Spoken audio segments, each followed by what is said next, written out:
শুক্রবারের পর আজ আবার রাস্তায় নামলো চাকরিহারা শিক্ষকেরা। পশ্চিম মেদিনীপুর জেলায় প্রায় 1300-র মতো চাকরিহারা শিক্ষক শিক্ষিকা রয়েছে।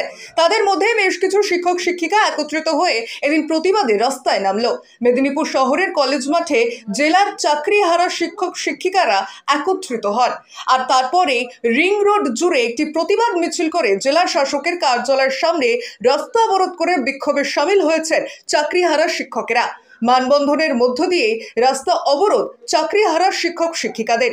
আগামী 7 তারিখ মুখ্যমন্ত্রী বৈঠকেও যোগ দেবেন না বলে সাফ জানিয়ে দিচ্ছেন চাকরিহারা শিক্ষক শিক্ষিকারা। রাজ্য সরকার যদি এই চাকরিহারা শিক্ষক শিক্ষিকাদের সসম্মানে চাকরিতে পুনর্বহাল না করেন, তাহলে আগামী দিনে আন্দোলন ধ্বংসাত্মক পথে যাবে বলেও হুঁশিয়ারি দিয়েছেন তারা।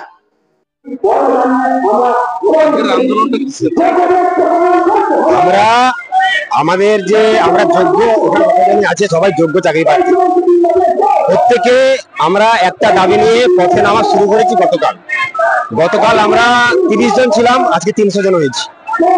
সোমবার দিন থেকে আমাদের আন্দোলন বৃহত্তর রূপ ধারণ করে এবং সেটা কিন্তু ভয়ঙ্কর।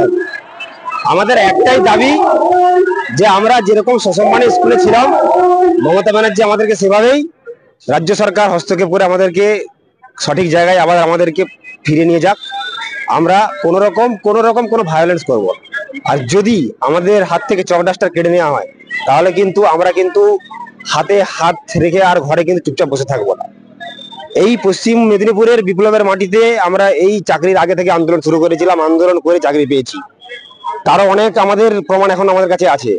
সেই আন্দোলন যদি আমাদেরকে দ্বিতীয়বার করতে বাধ্য করাবেন না, তাহলে কিন্তু এই আন্দোলন কিন্তু ভয়ঙ্কর রূপ ধারণ করবে। সরকার কি যোগ্য অযোগ্য বাঁচতে কি এটা কি কোনো রাজনৈতিক চাল চাললো? সরকার যোগ্য অযোগ্য কোনোদিন বাঁচবে না। তার কারণ এখনো পর্যন্ত যারা যোগ্য বলে বিবেচিত, তাদের মাঝেই আরো অনেক অযোগ্য ক্যান্ডিডেট আছে, যাদের কাছ থেকে সরকার গুনে গুনে টাকা নিয়েছে।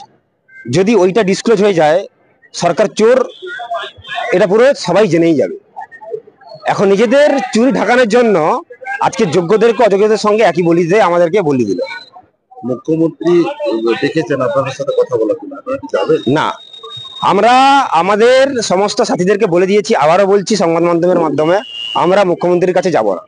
আমরা মুখ্যমন্ত্রীর কাছে আমরা অনেকবার যাবার চেষ্টা করেছি, অনেকবার আমরা অনুরোধ করেছি, অনুরোধ করে আমরা একটা বছর গড়িয়ে ফেলেছি। কিন্তু মুখ্যমন্ত্রী এখন নিজেকে বাঁচানোর জন্য আমাদেরকে নিজেদের সংগঠনে ঢোকানোর জন্য আবার কাছে নিয়ে গেছে।